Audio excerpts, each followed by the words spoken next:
Okay, so there are things that Hebrew school does not prepare you for. For instance, they never teach you what to do if you are locked in after hours in a 13th century monastery on a mountaintop. This is a gap in Jewish education. So I have a brother who I see very rarely, and 3 years ago we decided we were going to take a trip together.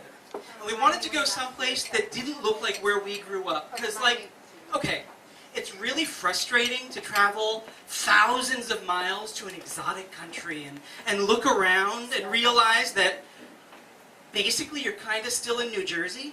So we picked Barcelona. Barcelona architecturally is one very weird city. I mean, they have these buildings that look sort of like gnarled lava flows with like faces trying to get out of the lava.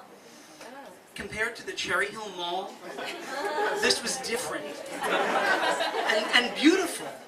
And we figured while we're in Barcelona, we should travel 3 hours west to visit our old friend Ava. Ava is somebody we used to know in Philly, and she had moved back to Spain to her hometown. So we get on this train into the Pyrenees, and we go to Lleida, where Ava's waiting for us. And I hadn't seen her in a year, and my brother hadn't seen her in 20 years. So we're all hugging each other, and we're laughing our asses off, and we're telling stories, and she says, you know what? The place I really want to show you guys around is La Seu Vela. And she points.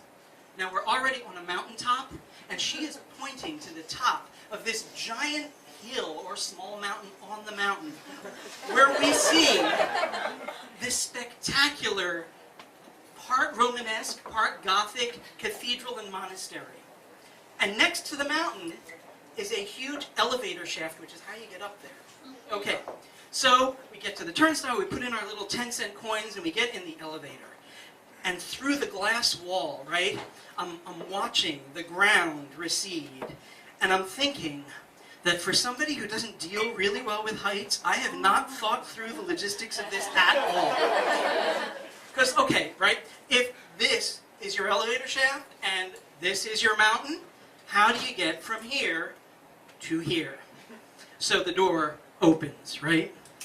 And I start to hear the theme from Indiana Jones going in my head, because there is this metal cage of a footbridge, and the wind is like whistling up from below, and somehow I get across it. I'm hyperventilating, my eyes are closed, but somehow I get across, and we get into the cathedral, and it is gorgeous. I mean, it hasn't been a church in a really long time, so there's none of the original altarpieces or tapestries or anything. Just this stone structure that goes up and up. And Ava knows the whole history of the place. She takes us into the old dining hall, and she tells us how the monks lived and how they fed the poor. And then we go into, oh my God, the sanctuary, and she tells us how the place was built and how they calculated how much to pay the construction workers at the end of every day. And then we go out in the courtyard of the monastery. And on the far wall, there's this bank of what should have been cloistered windows. But because we're on the edge of a cliff and no one could see in, they had left them open with this view of the entire valley. And as we're standing there, breathing the air under the sun, admiring this, Ava looks at her watch and says, it's 2:40. Doesn't this place close at 2:30? No. So we race like mad back through the cathedral and the monastery and through the lobby and past the empty security desk and the empty ticket booth, and we find ourselves facing 2 thick, heavy wooden doors, bolted from the outside, with the hours of operation helpfully posted right where we can see them. So now we're running around like crazy trying to find anybody, a janitor, somebody with a key. All the other doors are locked. We can't find anyone. We agree I will wait in the sanctuary while they go into the bowels of the monastery in search of anyone with a key. And eventually they come back with a caretaker who explains that they have been expecting a team of historians to put together an exhibit at the cathedral, and since Ava knew the history so well, they figured we were the historians. They just were letting us work after closing. So eventually he lets us out a side door, we go along the cliff back to the Indiana Jones Bridge, where we find out that you also need coins to get off the mountain.